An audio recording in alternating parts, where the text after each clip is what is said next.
Continuamos con tu programa Sentir Agropecuario, la voz del sector productivo, por Fortuna Televisión y por Onda 101.3 FM en Santa Bárbara del Zulia y por las redes sociales para todo el planeta. Con el tema calentamiento global, genética y bienestar animal con el doctor Antonio Landaeta. Doctor, ¿qué dicen las proyecciones más serias sobre las temperaturas posibles? Bueno, eso es un escenario un poco tétrico. Pienso que una de las voces más autorizadas para hablar de esto es colega zootecnista de Puerto Rico, Guillermo Ortiz Colón, y de paso te sugiero que hagas un programa con él porque maneja el tema bastante bien. En Mayagüez se monitorea la parte climática de la América tropical y tienen acceso a mucha información de satélites y estos. Como todas las variables biológicas y con un enfoque desde el punto de vista científico, tú sabes que uno maneja una media y un error estándar, ¿verdad? Más o menos, ¿verdad? Este escenario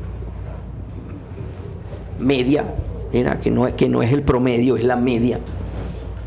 El escenario más optimista prevé un aumento de 2 a 3 grados de la temperatura del planeta. Pareciera poco, 2 a 3 grados, pero fíjate todo lo que está pasando en el planeta y en el último año solamente ha habido un aumento de 1 grado. Mira los calores que estamos sintiendo, mira los desajustes agroclimáticos que estamos viendo en todo el planeta y solamente ha habido un aumento de 1 grado. ¿Okay? En ese escenario, 2 a 3 grados. Sin embargo, tenemos otros escenarios con otros estudios que hablan de 3 a 5 y un escenario catastrófico que habla de 5 a 7.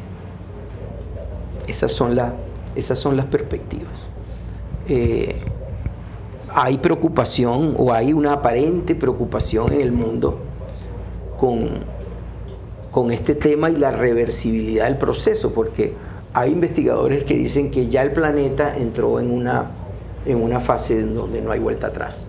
Vamos a un proceso de calentamiento masivo, extinción de especies, modificación de muchas cosas, etc. Hay otros investigadores que dicen que todavía estamos a tiempo.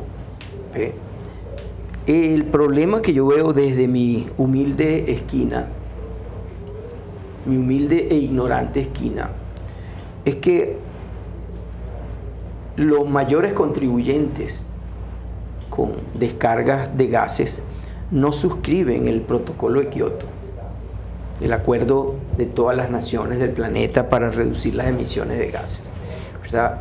Aproximadamente el 40% de las descargas de gases que ocurren en el planeta las generan China y Estados Unidos, y ninguno de los dos suscribe el protocolo de Kioto.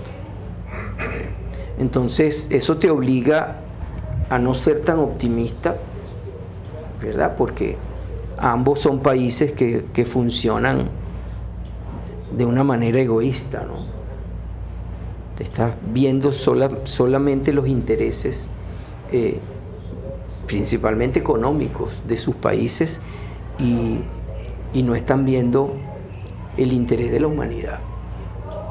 Entonces, eso te obliga a no ser tan optimista, a más bien dedicarle el tiempo a trabajar, a comunicar en estrategias que puedan aliviar, ¿ve?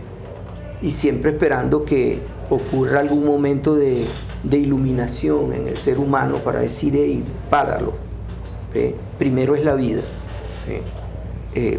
Pero creo que ese momento no ha llegado, al contrario, estamos viviendo en una especie de vorágine de intereses malévolos, y no se trata de izquierdas o derechas, o sea, es generalizado, ¿ve? Entonces esa esa pelea por la sobrevivencia económica está poniendo en riesgo a todos.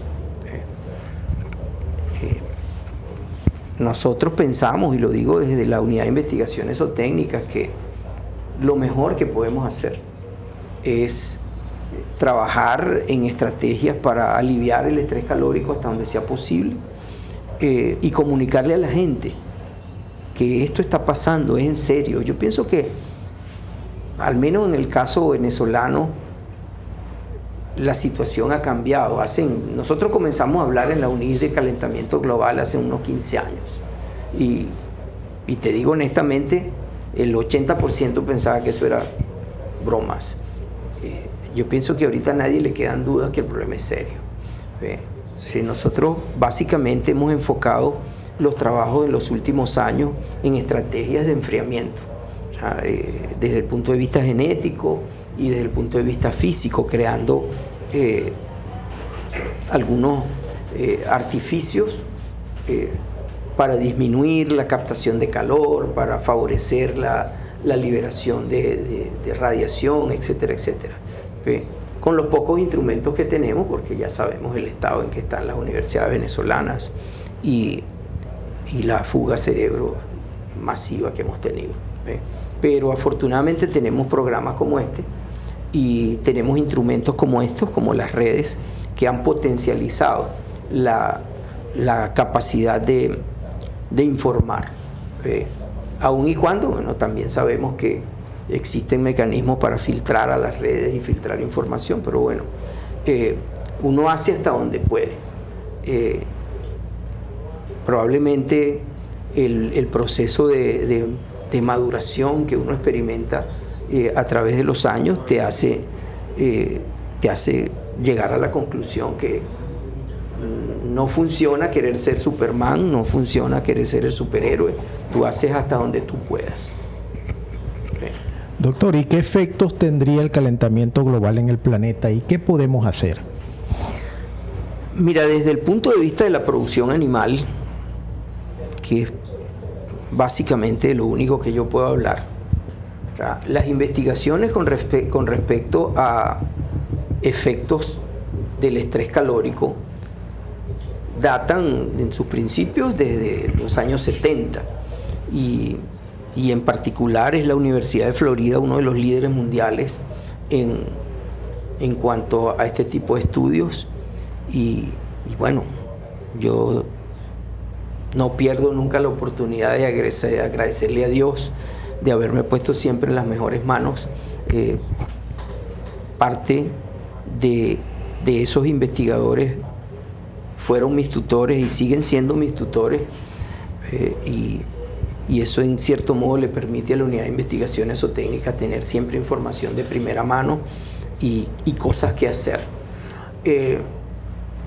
Entre los efectos del estrés calórico en líneas generales hay depresión de la reproducción en los vacunos, mucha información al respecto, la disminución en la fertilidad ocurre en diferentes niveles.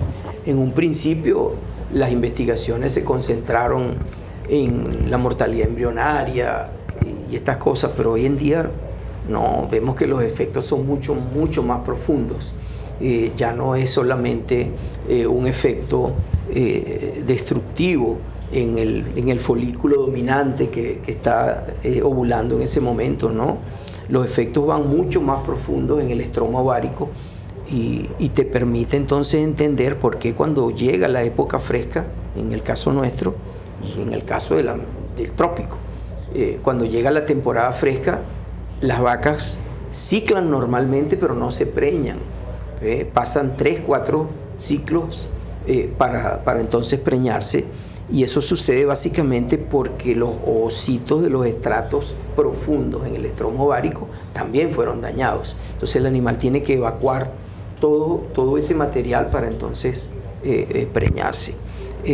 Tenemos problemas también con el reconocimiento materno-fetal, la producción de interferón tau por parte del feto, del embrión, porque eso es a nivel embrionario. la producción de interferón tau se ve lesionada, de manera que el embrión no es capaz de enviar una señal clara a la madre para decirle estoy aquí, ¿verdad? Y ella no licia el cuerpo lúteo y lo preserve. Eso pasa también.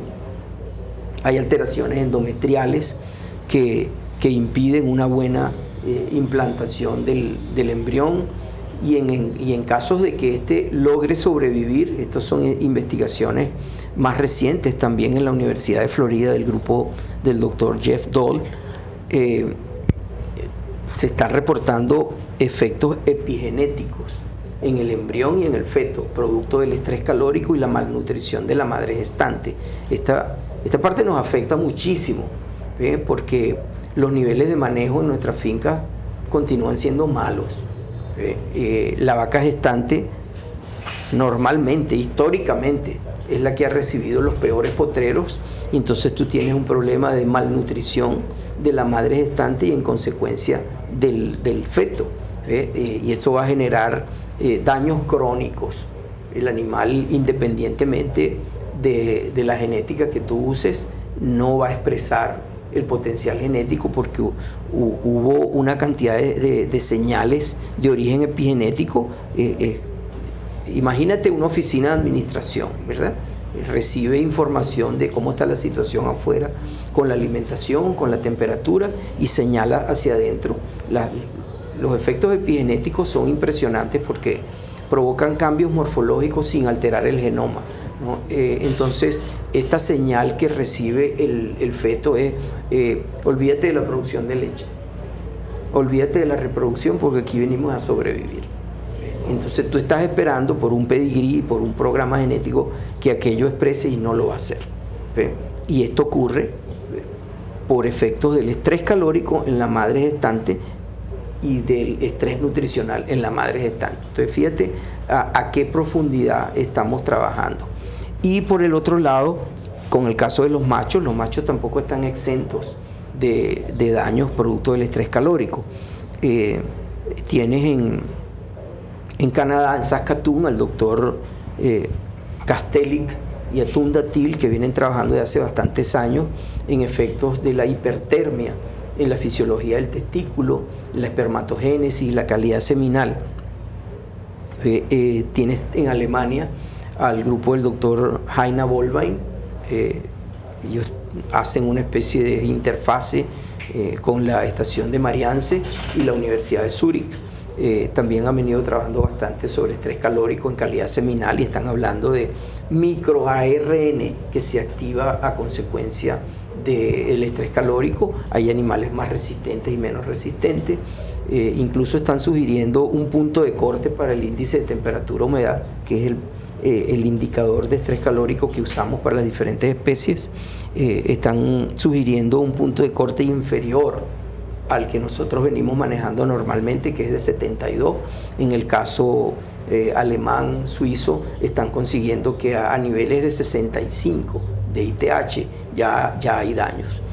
Nosotros, pues humildemente, hasta donde los recursos nos los permiten, publicamos el año antepasado la primera parte de una data de un trabajo que hicimos acá en una central de producción de semen, un monitoreo durante todo el año, y conseguimos que todos los grupos raciales, cuando llega la época de julio, agosto, septiembre, deprimen la concentración espermática.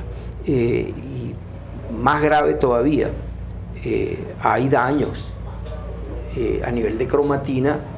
Hay unos animales que se recuperan mejor que otros, pero definitivamente te compromete la viabilidad de los embriones producidos con semen congelado, o valga la redundancia, lo que el toro en condiciones de finca produce en esta época.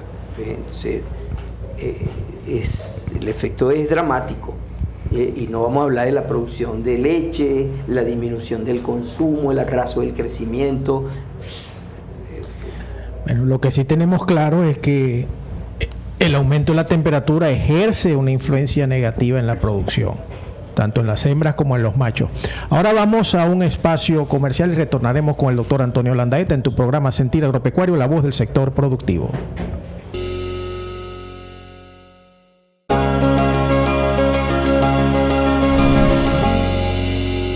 Supravac 10 es una vacuna completa que protege tu rebaño de los problemas reproductivos y respiratorios que tanto afectan la economía de las fincas. Protege contra diarrea viral bovina, rinotraqueitis infecciosa bovina, virus respiratorio sincicial, parainfluenza tipo 3, pasteurela y los 6 principales serobares de leptospira. Supravac 10 garantiza la protección de tu rebaño con una solución que combina seguridad y eficacia. Para una protección superior, Supravac 10 es la solución. Búscala en tu agropecuaria de confianza. Síguenos en Instagram, @labquimiovet.